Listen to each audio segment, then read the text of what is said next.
السلام عليكم ورحمة الله وبركاته. هردت الدعوة تكينا كم جرت بجرات نسين جتشا قويا رمال كابن سنيف دوفني أكو مكان عندورة بيسة تكو قد نسني توري أبانج الراه دفي هذا كبتو أكو مجنة سنة تيمو أبانج الراه نوني كنجرو الراه واسو في متكن دوفني سلامة تجافدا.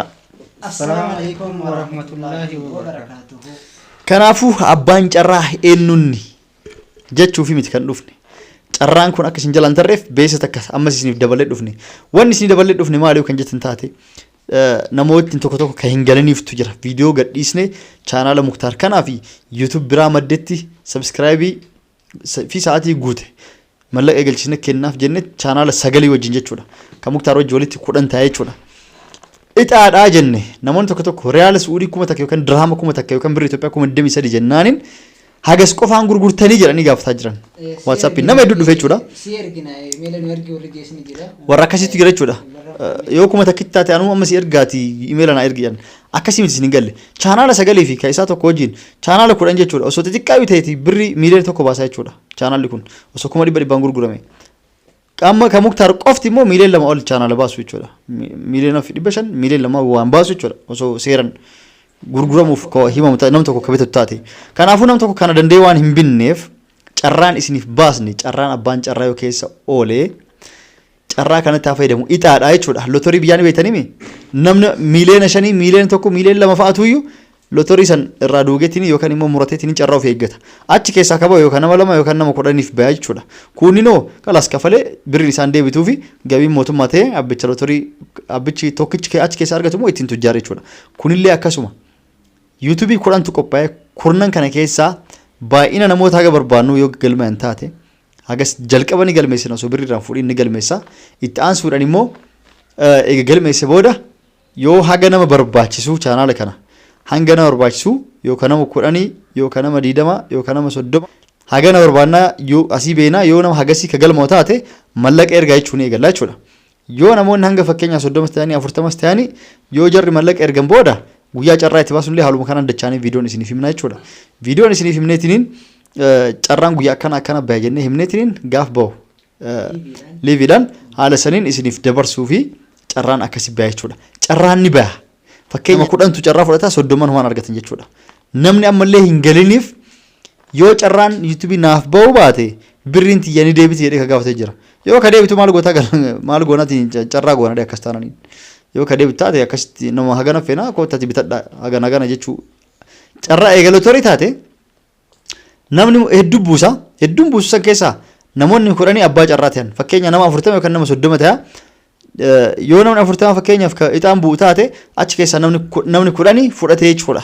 Waan gatiin qaalii gatiin inni baasee Real Suudii kuma takka chaanaalli inni fudhatu immoo yoo ka chaanaalicha miiliyoona 2 ol baasu yoo ka chaanaala 100 baasu fudhata jechuudha. Chaanaalli 100 baasu kan sa'aatiif subscribe guutee jechuudha. Kan mallaqa eegalee.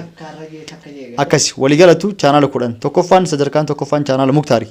Kun sagalan immoo akka sadarkaa carraa lammaffaatitti ilaalama. Maaliif hunduu wal qixaa waan wal caaluun qabu sa'aatiif subscribe mallaquma eegalchiisu seera isaa akkasitti namaaf kennuudha jechuudha YouTube sagalan.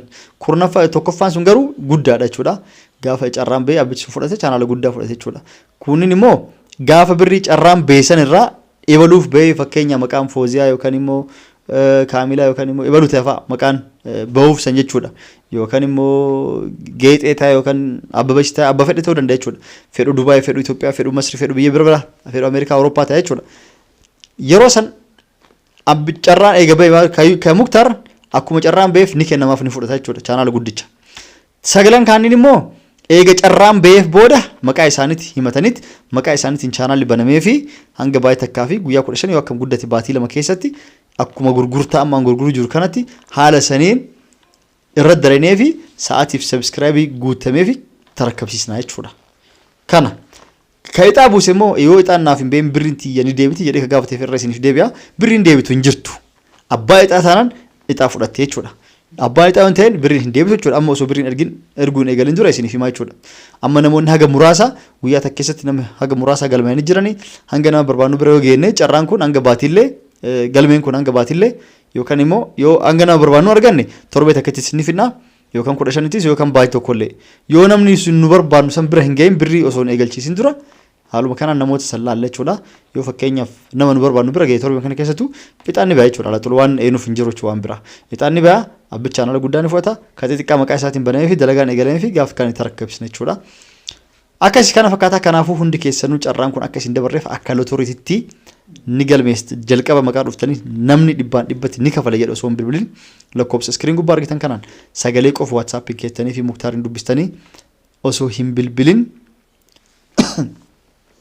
hin bilbilin sagalee qofa keessanitti ani ni kafala dhibbaan dhibbatti yookaan dirhama kuma takka yookaan suudii kuma takka yookaan immoo biyya garaagaraa jirtaniif birrii Itoophiyaa kuma 23 sharafa ammaatiin akkas na fakkaate yoo sharafni ol dabalillee akkasuma dabalaa deemtan jechuudha sa'aatiitti neexanitti. Akkasii kanaafuu akkasiin jalan dabarree wanti kun lootoriidha yookaan immoo carraadha. Ixa bayaa ixa san keessaa nama 10tu baya. Yookaan nama 20 jira 20 keessaa 10 ni baya 10 ni dhabaa jechuudha. Yookaan nama 40 keessaa 10 ni baya 30 yookaan dhabaa jechuudha. Amma isiniif gale jedhee yaadana fakkaate. Yoo isin galee WhatsAppiin gaafachuu isin dandeettan jechuudha gaafataniitiin. Namoonni isin gale immoo alaa xurseentaniin warri tajamtan ni kafalettanii galmooftan gaafa immoo namoota haga barbaadnu galmeessine booda mallaqa ergaa jechuu eegalla.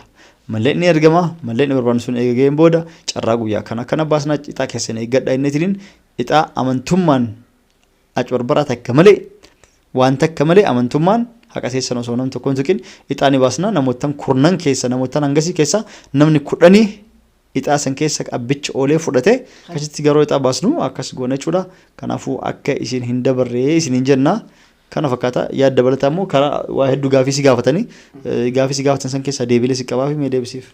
Ewa nam tokko gaafii chaanaala kan kee riyaala kuma takkaan gurgurtaa yookiin immoo birrii Dubaay kuma takka bichaan gurgurtaa leesh gurgurtaa warri jetanii jira. Akkuma jedhamu wanni isin galii lootoriidha chaanaala fudhanii qophaa'ee akkuma Saidoon jedhe malee chaanaali kiyya kuma takkaan gurguramuu miti akkasitti viidiyoo dhageeffadhaatii wal keessan dhuftanii galmooftanii illee ni jira kana jechuudha. Ammallee immoo wanni birrii yookiin osoo carraan buusin dura birrii kenninamoo osoo erga carraan bu'een booda birrii ergina warri jettaniif carraan osoo hin bu'in dura birrii guurra waan lootorii ta'eef achiin booda carraan bu'aa abbaan hira ni fudhata jechuudha. Kanuma yaadni. Ewa asitti sirrii jedhee gaafii isin gaafatan gaafii bareeda gaafatan namni galiniif jechuudha. Osoo carraan hin bahin birrii kennamu eega carraan bee booda birrii eenyu kennu deema chillaas jechuuf malee eega carraan bee booda namu birrii hin kennu jalqaba carraa osoo hin baasin dura namnummaan galmaa'ee carraa kana keessa eenuyyuu warra birrii erge qofa ammaaf birrii erge jechuutti hin jiru jalqaba amma ni kafala warri jedhe ni galmaa'e gaafa nama haga barbaadnu arganneen booda kalaas birrii guuruu eegalla jechuudha erga jechuu eegalla gaafa fakkeenyaa namni 40 galmaa'ee yoo namni 40 birrii haga barbaachistu san naqee jiraate ixaan guyyaa kana bayyannee himna bicha achi keessatti maqaan isaa barraa'ee waraqaa fi lakkoofsa wajjin barraa'ee WhatsApp eenyu live irratti ixaa baasna jechuudha. Yoo nama 40 ta'e kurnaniif ixaan ba'e kurnan ixaa san fudhatanii 30 immoo kalaas birrii kennaniitu waan deeman jechuudha. Birrii illee hin deebitu kana beekadhaa. Carraa illee immoo carraa ajaa'ibaati. Mallaqa xiqqishuun waan guddaa godhachuu dandeettan jechuudha. Namni 4500 baasee Real Saudi channel ani baneetiin gurgursan kasaati subscribe gooti bitatu hin dandeen kun carraa ajaa'ibaati as keessatti nama kurnan keessa oolee jechuudha. Haala sanii salphumatti carraa kana yaaluu hin danda'a jechuudha. Yoo kan jaallattaniitiin isin gammachiisee isin ulfaatu baatti immoo of duraaf illee waan ajaa'ibaatiin isin tufuuf yaada qabna. Kana fakkaata qophiin kenna kanarraa. Assalaamu alaykum warahmatullahi wabarakatuh. Bye bye.